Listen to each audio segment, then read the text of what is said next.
Millennials never experienced role-playing games of the 80s, such as Dungeons and Dragons, indulged in without the aid of computer-generated graphics.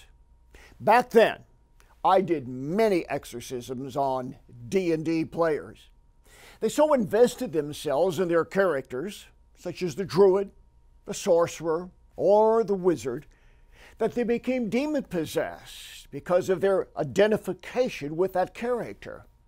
In today's gaming world of human interaction with visual instant feedback on a computer monitor, it's even worse. There is no violent or immoral theme too evil for the gaming industry to exploit.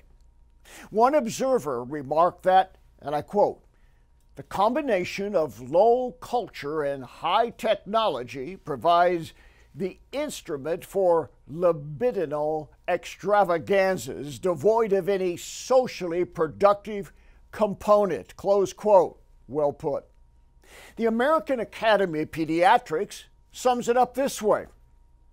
Quote, "Playing violent video games is to an adolescent's violent behavior what smoking tobacco is to lung cancer," end of quote. And no game franchise is worse than Mortal Kombat.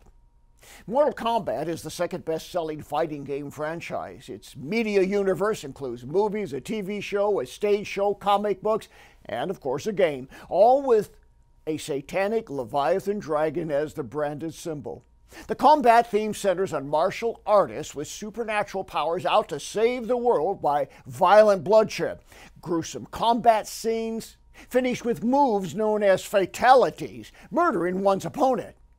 This can include bashing an opponent into pieces, impaling them with a bed of spikes, or disposing of them in a pool of acid.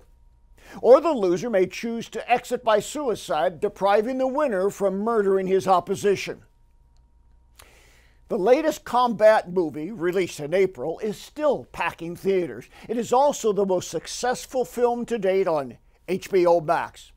The plot features occult themes of souls being saved by a god of thunder, a soul-eating sorcerer, and a dragon-marked savior of humanity. They have the power known as arcana. Now that's a play on the word arcane, which refers to secret occult abilities. In the movie, arcana gives those who possess it the power to shoot a laser from one's eyes, teleportation, supernatural strength, and the belief that touching the blood of a departed fighter allows the dead man's spirit to fight along the current combatant. The occult and witchcraft aren't the only dangers to movie fans of Mortal Kombat. There are moral and psychological effects as well. Aggression, loss of control over personal behavior, and inability to direct one's thoughts with inhibitions. All this is the result of the national obsession with gaming. This past year, 63 of the largest 66 police jurisdictions saw increases in at least one category of violent crime, including homicide, rape, robbery, and aggravated assault. Should we blame the game? Not entirely. But today, those ages 15 to 24 account for 14% of the population, but are responsible for 40% of all arrests. And I believe that the nearly $200 billion gaming industry is driving a lot of these statistics. If you are a Christian and you watch the 2021 version of Mortal Kombat, the movie, without spiritual discernment, you've contributed to the looming age of the Antichrist. The battle that should concern you isn't that of cage fighters with arcana or Shaolin Temple Buddhist Kung Fu martial artists.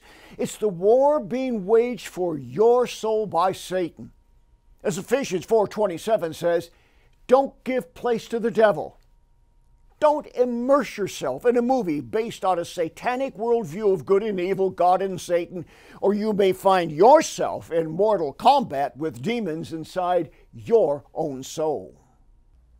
Your financial support and prayers make it possible for us to bring hope for the hurting and freedom to those in spiritual bondage.